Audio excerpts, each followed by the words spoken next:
O Brasil é um caso de transição incompleta. Nós ainda não descentralizamos o poder e nós não descentralizamos ainda completamente a economia. Isso não é brincadeira. 109ª em facilidade de fazer negócios, é um absurdo. Baixíssima produtividade, impostos elevados, juros altos demais. Isso tudo é consequência. Tem um vilão nessa história. A dívida brasileira está quase 5 trilhões, a dívida interna.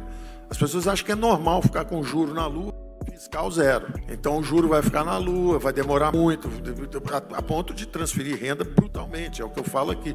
Nós saímos de uma dívida de 800 bilhões para quase 5 trilhões, o que nos custa hoje, todo ano, 400 bilhões de reais em juros, que é uma loucura. Quando você vê que um programa social custa 30, 40 bilhões, você gasta 10 vezes mais fazendo transferência de renda por falta de coordenação de política monetária e fiscal. Um grande liberal, o Alexis de Tocqueville, fez essa análise lá atrás do antigo regime, o que aconteceu na França, como a França se perdeu com o poder centralizado, com a administração centralizada, como ao mesmo tempo degeneraram a democracia, entre aspas, né? Quer dizer, supostamente era uma revolução em nome do povo, de cunho democrático, e de repente ela degenera no jacobinismo, que é o totalitarismo, porque a máquina continuava centralizada. Você tirou o rei, mas botou o Robespierre. Continuou a máquina cortando cabeça do mesmo jeito. Até cortaram do Robespierre também. Aí depois o povo sai procurando um imperador e acha o Napoleão. Então, essa degeneração do sistema político, essa corrupção de uma democracia ou de um sistema político, e, ao mesmo tempo, essa estagnação econômica e o desastre nas finanças públicas, isso é um fenômeno histórico, antigo. Ele continua produzindo vítimas. A União Soviética, mesma coisa. A União Soviética, mesma coisa. Se desintegrou, exatamente, se corrompeu totalmente o sistema, degenerou politicamente e a economia estagnou. Então, cai o poder central, colapsa, implode o poder central. Então, isso tem acontecido historicamente. A gente vê episódios desde impérios como o Império Soviético até pequenos países como era a Venezuela, que aliás não era pequena, a renda per capita era altíssima. O PIB venezuelano caiu 90% em 15 anos. Quer dizer, a Venezuela foi destruída na geração de vocês. Vocês estão olhando, lendo os jornais e vendo. Agora, sumiu dos jornais brasileiros, né? Ninguém mais vê, ninguém fala da Venezuela. Quando o Chaves estava lá, era todo dia socialismo bolivariano, século XXI, a nova esperança, olha o que deu aquele negócio. Então, essa trajetória é histórica. Isso acontece, seguidas vezes.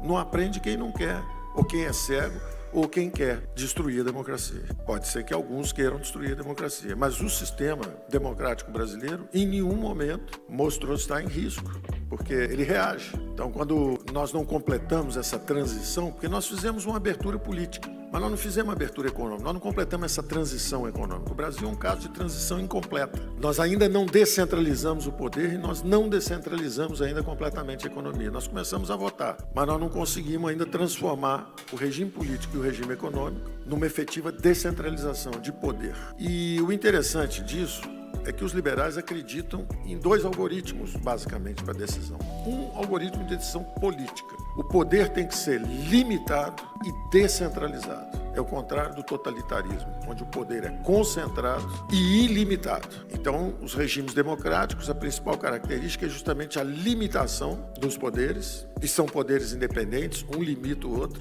e a descentralização desses poderes. O outro algoritmo responsável pelo sucesso econômico, material, espiritual da sociedade ocidental é exatamente o algoritmo das economias de mercado, que também envolvem sistemas de inteligência descentralizada. Em vez de ter uma economia de comando, controle central, com alguém pilotando tudo lá de Brasília, é o contrário. São pequenos centros de decisão espalhados pelo país inteiro, um toma decisão aqui, o outro ali, o sistema de preço coordenando isso, jogando sinais para cá, para lá, e isso é que vai criando uma classe média emergente, impostos baixos, crescimento rápido, juros baixos, porque o governo está sob controle. Isso vai criando uma classe média empresarial, uma classe média forte, e isso garante, inclusive, a estabilidade política, porque são sistemas inteligentes e descentralizados, tanto politicamente quanto economicamente. Então, o Brasil não conseguiu ainda fazer essa transição. O Brasil continua órfão do poder central. Tudo depende do poder central. Agora, nós estamos avançando muito, e nesses últimos 20, 30 anos, os poderes foram se desalinhando, se tornando independentes. Antes tinha executivo, judiciário, legislativo, tudo pendurado, todo mundo respondendo à ordem lá de cima, hierárquica. Esses poderes começaram a se declarar independentes. É natural que tenha essa pressão toda que nós estamos vendo agora. Quer dizer, o legislativo se tornou independente do executivo. Aí o executivo tentou comprar a sustentação parlamentar. Despertaram o judiciário, que prendeu os dois, prendeu quem comprou e quem vendeu experiência sustentação parlamentar. Então nós estamos assistindo a um épico de desenvolvimento institucional. Um processo impessoal, cada um fazendo sua parte, de vez em quando um tenta invadir o território do outro. Então o Supremo às vezes acha que o Ministério Público está avançando demais, está entrando, ameaçando a privacidade das pessoas. Aí o Ministério Público acha que não, que na verdade estão querendo é proteger a impunidade. Aí o povo na rua ronca, faz aquele barulho todo, bota pressão também. E esses espaços vão sendo definidos. Nós estamos assistindo uma democracia em funcionamento. Os poderes independentes, cada um tentando limitar o poder do outro para garantir um equilíbrio de poderes. Uma democracia vibrante que antigamente só pulava na perna esquerda, no Saci Pererê, só tinha a perninha do lado de lá. Agora, de repente, você tem a outra perna e você fala assim, não, reduziu o espaço democrático. Como reduziu? Ampliou. Reduziu o espaço democrático quem perdeu. Se você é social-democrata, reduziu o seu espaço democrático. Você agora é 49%. Antigamente você era 51%. Você agora perdeu.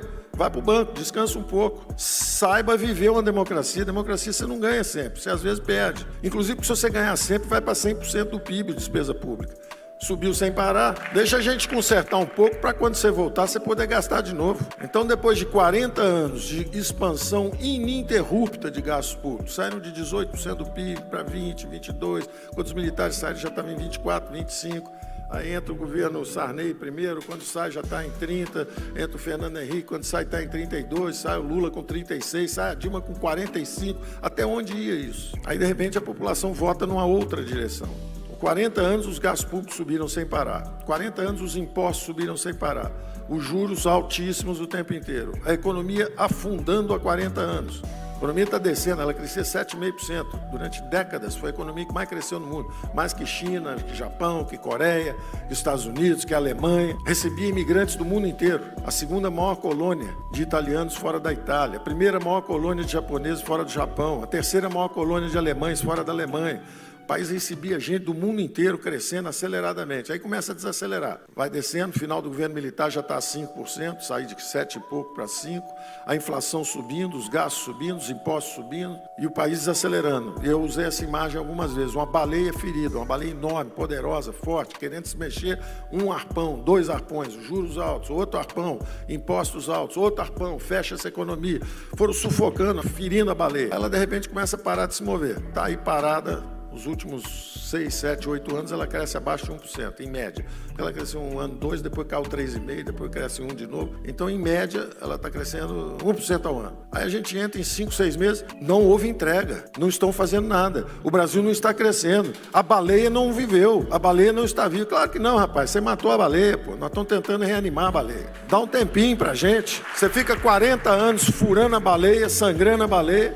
Eu chego lá, tirei um arpãozinho, não está tendo entrega. Fizemos uma sessão onerosa, estava parada há 5 anos para permitir começar a extrair petróleo, porque estava parada há 5 anos. Fizemos Mercosul, estava parada há 8 anos. Fizemos União Europeia, estava parada há 20 anos. Fizemos a Previdência. Podiam ter feito no governo passado, não fizeram. Alguma coisa estava faltando. Senso de urgência, ou nós explicitarmos que, na verdade, estávamos defendendo as futuras gerações. Estava faltando alguma coisa no discurso. De repente, milhões de pessoas foram às ruas e defenderam a Previdência. Milhões de pessoas nas ruas. Isso é inédito. Eu não me lembro de caso, em qualquer país do mundo, 1 milhão de pessoas em cada capital brasileira dizendo, por favor, façam a reforma da Previdência.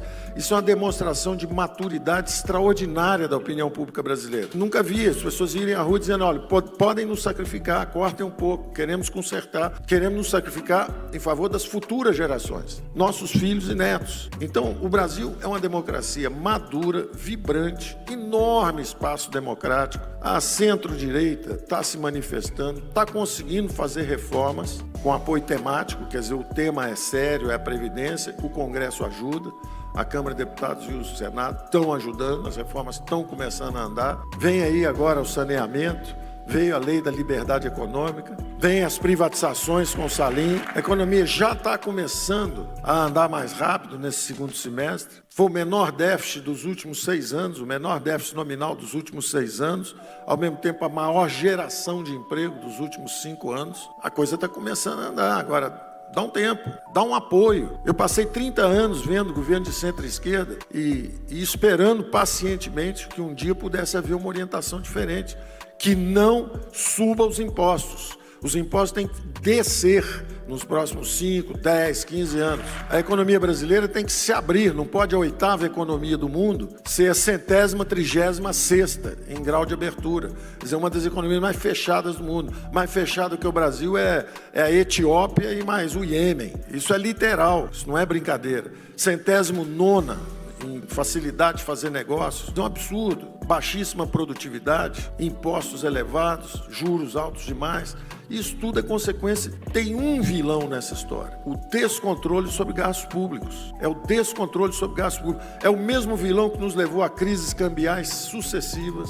É o mesmo vilão que nos levou para 2 hiperinflações, nos levou para a moratória externa, nos levou para a estagnação, nos levou para a corrupção, nos levou para juros altos, para impostos elevados. É o mesmo vilão. E os liberais sabem disso há 200 anos. E tem um fenômeno extraordinário acontecendo agora e que vale a pena explicar, porque parece que o fenômeno é aqui, mas na verdade é um fenômeno um pouco mais profundo que está acontecendo. São 3,7 bilhões de eurasianos vítimas do socialismo, chineses, os indianos, o leste europeu, Hungria, República Tcheca, Croácia, Iugoslávia, Sérvia, Polônia, Rússia, eram todos socialistas. Caiu a cortina de ferro em 89. Eles perceberam que o socialismo era um caminho equivocado. Nobres ideais. Os ideais são nobres. Os socialistas roubaram a bandeira da solidariedade das grandes religiões. São religiões milenares, pregando a fraternidade. De repente chega meia dúzia de cara com a bandeira vermelha dizendo: nós amamos o próximo, nós aqui gostamos dos outros, nós vamos salvar os outros. Pegaram o monopólio da fraternidade e da solidariedade, politicamente, no mundo inteiro, e dominaram o cenário político do século passado, inclusive produzindo antíteses. Então tinha o internacional socialismo, produziu o nacional socialismo. Então, para cada Stalin, um Hitler. A reação ao internacional socialismo foi o nacional socialismo. Os dois com economia de comando, os dois com economia dirigista, os dois totalitários, os dois corrompendo regimes democráticos ou qualquer coisa alternativa que surgisse. Os dois perseguindo os liberais, os dois tentando acabar com o centro, os dois guerreiros. Quem comercializa não gosta de guerra. Quem gosta de guerra é quem não tem comércio. O comércio é um caminho para a paz, como o esporte é um caminho para a paz, como a cultura, a educação é um caminho para a paz. Agora, o capitalismo de Estado precisa de guerra. O Maduro daqui a pouco vai dar um cacete, vai empurrar aí a Colômbia, vai empurrar a Venezuela, vai empurrar a gente. Ele precisa. Como é que ele explica o fracasso do sistema dele? Tem que ser culpa de um vizinho. E isso acontece há muito tempo. Então, nós no Brasil assistimos a uma democracia forte, robusta, que absorveu toda essa pressão, foi para uma hiperinflação sem se perder, ainda no regime democrático. Foi para uma moratória externa sem se perder, ainda no regime democrático. Sofreu corrupção sistêmica, sem se perder, ainda no regime democrático. Elege alguém contra o establishment e de centro-direita, uma aliança de conservadores e liberais. Por que tem risco? Não tem nada em risco. Agora espera 4 anos. Daqui a 4 anos faz a barulheira, toca a buzina, faz tudo outra vez, mas deixa os caras governarem um pouco. Nós começamos com um foco.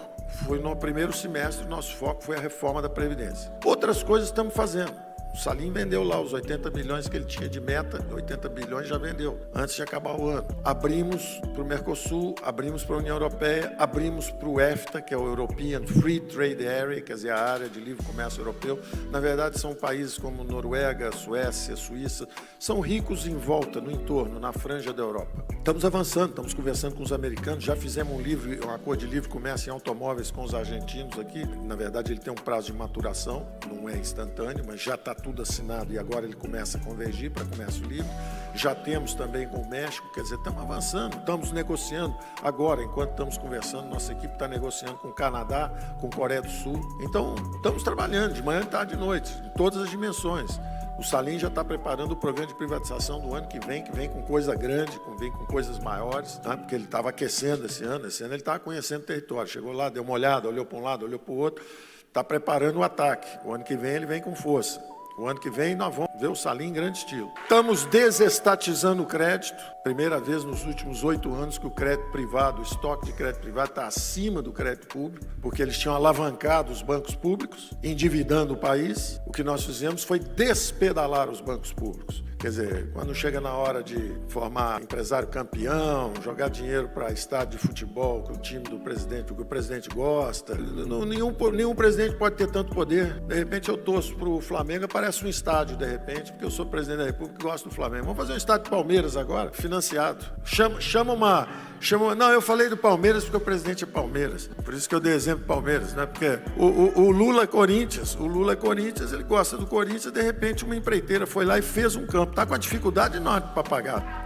Não está conseguindo pagar, está com dificuldade de pagar. A Caixa Econômica Federal foi lá dar uma olhada, o dinheiro do Corinthians está difícil de pagar o estádio. Porque a empresa que fez também cobrou um preço que era um pouco maior do que o preço normal. Agora o Corinthians não paga a empresa não paga a Caixa. Começou o rolo geral da República. O rolo está rolando. Então não pode isso. Um presidente gosta de um time, surge um estádio por time. O presidente gosta de dois empresários, um vira uma fábrica de proteína animal do mundo. Então, o cara saiu, comprou uma, duas, três, quatro, cinco, já foi embora, já comprou tudo lá fora, virou a maior fábrica de proteína animal do mundo. Tá lá, bacana, o presidente é amigo. O banco ainda ganhou dinheiro. Tudo bem, mas quem disse que o banco, para ganhar dinheiro, tem que financiar uma empresa para fazer um negócio desse? Então, tá cheio de distorções. Demos dinheiro para Cuba, para Venezuela, que jamais pagarão esses empréstimos. Não tem dinheiro, não tem capacidade. Então, países quebrados. Por que demos dinheiro também? Então, esse poder ilimitado de um presidente é errado, é equivocado. É sintoma de subdesenvolvimento das instituições brasileiras. Mas elas estão se aperfeiçoando. Agora já vai ser mais difícil pegar um dinheiro desse lá. Inclusive porque nós estamos desalavancando o banco. Estão puxando o dinheiro de volta, pagando a União, reduzindo a dívida e ampliando o mercado de crédito privado. Então, o resultado, os juros estão desabando, não só a percepção de risco lá fora, que está num ponto mais baixo da história, mas também aqui dentro. Os juros estão descendo, já estão a 5,5%, vão continuar descendo. E o Brasil vai começar a ser interessante para os empreendedores, em vez de ser o paraíso dos rentistas, como foi nos últimos 30 anos. Nós estamos muito seguros do que nós estamos fazendo. Estamos absolutamente seguros que nós estamos fazendo a coisa certa. Sabe por quê? Os erros eram óbvios. Os erros são muito óbvios. Então, você não pode só expandir crédito público, ficar se endividando em bola de neve. A dívida brasileira está em quase 5 trilhões, a dívida interna. As pessoas acham que é normal ficar com juro na lua, o governo gastando sem parar e se financiando no mercado de crédito e asfixiando todo o setor privado, que não aguenta. As empresas privadas vão quebrando. O juro, o crédito é muito caro, vai quebrando uma, quebrando duas, quebrando três, e o governo lá impassível. É o elefante que resolveu tomar banho na piscina das crianças. Então, nós todos lá na piscina das crianças, o elefante senta e fala, não, a piscina é minha. Esse é o crédito, essa é a história do governo tomando crédito no mercado brasileiro de dívida. Então, nós vamos desmontar essa máquina. Nós temos que desmontar essa aparelhagem antieconômica. Então, nós vamos desalavancando esses bancos públicos. O BNDES agora, o S vai ser de saneamento. Tem que dar saneamento. A população brasileira, a diferença de expectativa de vida do Nordeste, Norte-Nordeste para o Sul, é grande. Mas quando você decompõe, você pega alguém que chegou aos 60 anos, a expectativa de vida é praticamente